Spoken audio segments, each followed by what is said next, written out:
Hello student, today continuing the chapter electricity. Today we study about the factor in which the resistance of a conductor depend. For better understand, first of all, we study of activity 12.3. We make the circuit just like given figure below and take the wire, fraction of the wire 1, 2, 3, 4. First is the length of the nichrome, second is the nichrome wire is the length is the double to first wire, and third is the same length but cross section area is double, and fourth is same length but different material, that with the that is the fourth is take as a copper wire, and take the 1, 2, 3, 4 by one and take the reading. The one when we current flow through the one wire, second wire, third wire, and fourth wire. Then we take the reading of the ammeter. After the observation, we found that when increase,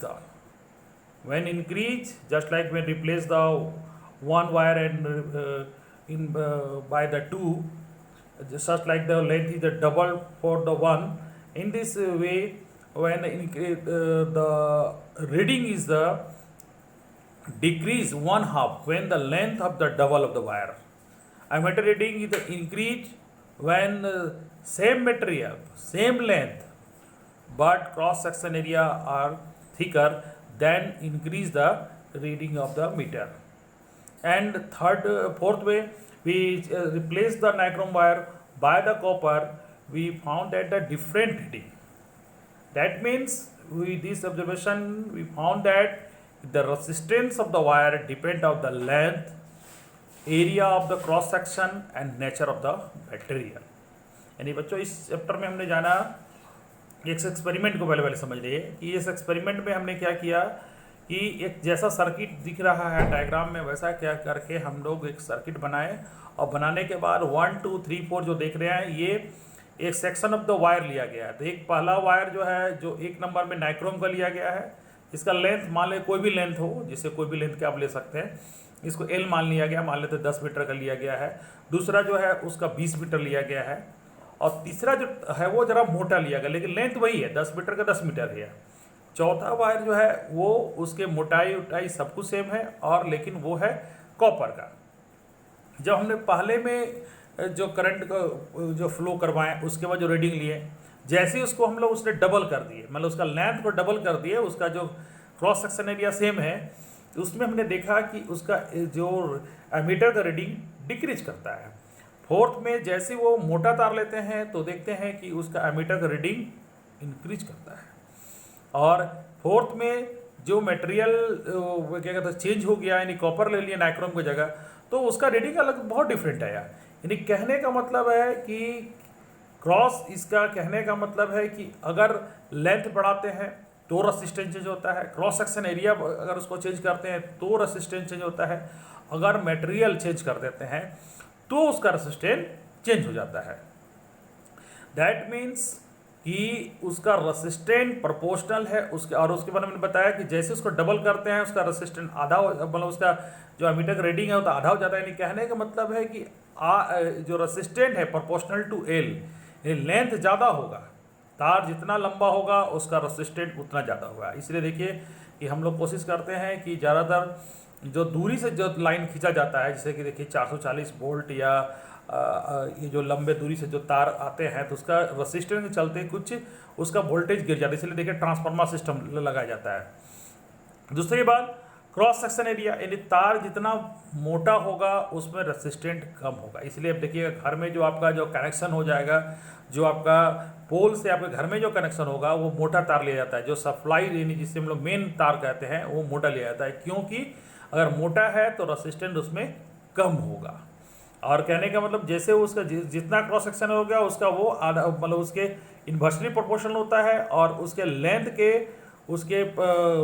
उसका length के उसका directly proportional होता है। अब जो दोनों equation को match करेंगे तो हो जाएगा, यानी कि आर जो है प्रोपोर्शनल होगा एल बाय ए का, और इसके जब बार बार रीडिंग लेंगे तो इसका एक रेसिस्टेंस, इसका जो एक कांस्टेंट जो आएगा उसको रो कहते हैं, ठीक है। इसको electric resistivity of the material कहते हैं। यानी कहने का मतलब इसी पर डिपेंड करता है कि वो मटेरियल गुड कंडक्टर है या बैड कंडक्टर है। अब ये जो जितने भी आपका metal, all metal is the ranging 10⁻⁸ ओम पर मीटर टू 10⁻⁶ ओम पर मीटर उसकी रेसिस्टिविटी है ना। यानी metal and alloy have the low resistivity range. और इसी के आधार पर जब उसके हम लोग बात करेंगे, उस मटेरियल की बात करेंगे, इसलिए इसके गुड कंडक्टर होते हैं। और इंसुलेटर जो हो गए जैसे रबर है, वो 10⁻12 से लेकर 10⁻17 ओम पर मीटर उसका रेसिस्टिविटी होती है, इसीलिए बेड कंडक्टर ऑफ इलेक्ट्रिसिटी होता है। और एक बात और बताना मैं चाहूँगा कि जितने भी मेटल होते हैं और एलॉय की हम लोग बात करते हैं, जैसे देखिए घर में जो आपका यूज़ करते हैं, आयरन इस्तेमाल करते हैं, तो इसमें जो इस्तेमाल किया जाता है वो एलॉय इस्तेमाल किया जाता है, ठीक है। आजकल तो वो बल्ब नहीं आता है, नहीं तो अभी भी बहुत जगह बल्ब मिलेगा, वो देखिएगा जिसमें वो पीला रंग का रोशनी करता है, उसमें टंगस्टन यूज किया जाता है, वो भी एलॉय है। तो एलॉय क्या होता है, ऑक्सीडाइज नहीं होता है, यानी कि वो ऑक्सीजन से रिएक्शन करके ऑक्सीडाइज नहीं करता है। और हाई टेम्परेचर में इसी के चलते जितना भी आपका इलेक्ट्रिक एलिमेंट जो हीटिंग एलिमेंट है, जैसे आयरन हुआ, टोस्टर हुआ, उसमें हम लोग उसका इस्तेमाल करते हैं। और ये आपका चार्ट है जिसे इसमें दिखाया गया है कि इसका रेसिस्टिविटी कितना है, एलॉय का क्या है और इंसुलेटर का क्या है। और नेक्स्ट वीडियो में हम लोग बात करेंगे कि जो कनेक्शन होता है उसको कैसे किया जाता है। यानी कि उसको दो तरह का होता है कनेक्शन, एक पैरेलल एक पैरेलल होता है और एक होता है सीरीज में। तो उसको कैसे रेसिस्टेंट का सिस्टम और कैसे उसको कनेक्ट करना है और किस पे क्या नुकसान और क्या फ़ायदा होता है उसके बारे में हम लोग बात करेंगे। इस वीडियो में हमने जाना कि रेसिस्टेंट जो होता है वो डिपेंड करता है 3 चीज़ों पर। पहला बात लेंथ पर, दूसरा बात एरिया ऑफ क्रॉस सेक्शन पर, तीसरा नेचर ऑफ मटेरियल पर, ठीक है। नेक्स्ट वीडियो मिलते हैं, आज तक थैंक यू।